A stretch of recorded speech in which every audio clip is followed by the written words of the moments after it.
Hi, I'm John Byrne with Poets Quants. Welcome to another edition of the MBA adventure, Making It Happen with Fortuna Admissions. I have with me Caroline Diarte Edwards, co-founder of Fortuna and a former director of admissions at NCOD. We're going to talk about a really interesting topic.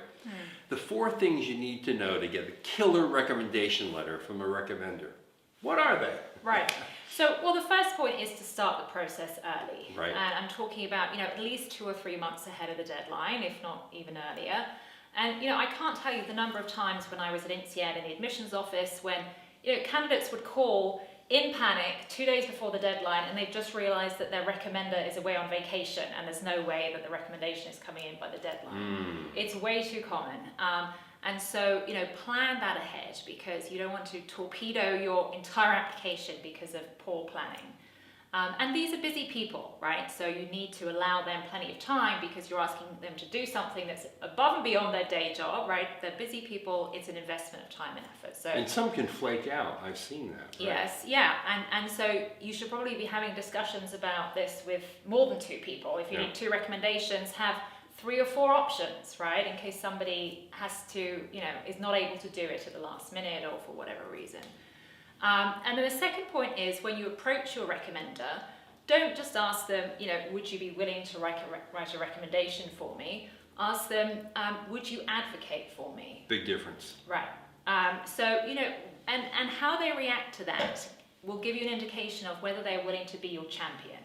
Or, if there's a risk that they might write a more lukewarm recommendation. And, it's really important that you get someone who's going to be willing to step up and to write a really passionate recommendation that gives some great detail about, why you are the best candidate. Or And why having you're a been on the other fantastic side of this, reading many of these, you know that recommenders often surprise applicants. Yes, and we've rejected people who they look good in every other way, but they've obviously completely misunderstood their relationship with the recommender, and the recommender has given no detail or even said quite negative things about them. I've seen that as well, and it's a disaster for the application. So it's such a shame after the candidates put so much time and effort into everything else to have the recommender let them down. So, And number 3 is facilitate the process and coach your recommender. So you need to sit down with them, you need to spend some time with them and brainstorm, what do they see as your strengths and weaknesses? They may have a different perspective from you.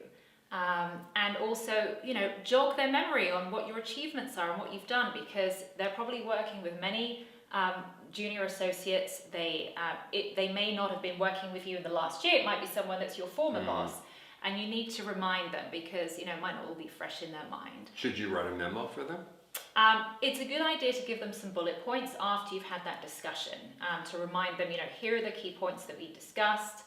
And, also discuss with them your weaknesses because that's something that they will need to address. Right. And if they don't address that properly, if they sort of, skate over the question, it looks inauthentic, right? Everybody has some weakness, right? Some point of development. And so they need to address that head on as well. And then finally, I would say, I see an increasing trend of candidates who are being asked by their recommenders to just write the damn letter for them. Right, of course.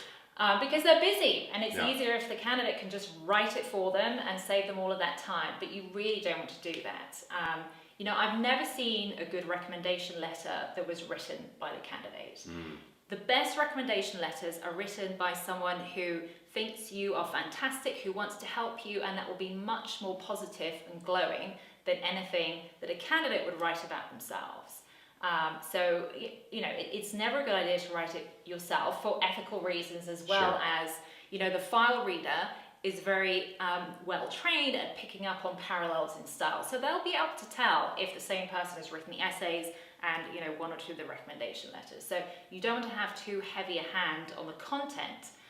You need to make sure that you line your recommender up well in advance so that they've got the time to work on it themselves. And then a thank you.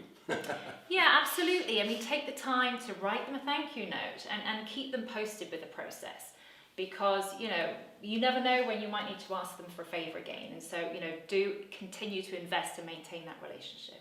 Caroline, thank you. Thank So now I know how to get a killer recommendation letter. I hope you do too. This is John Byrne with Poets and Quants. Watch our other episodes of the MBA adventure, Making It Happen with Fortuna Admissions.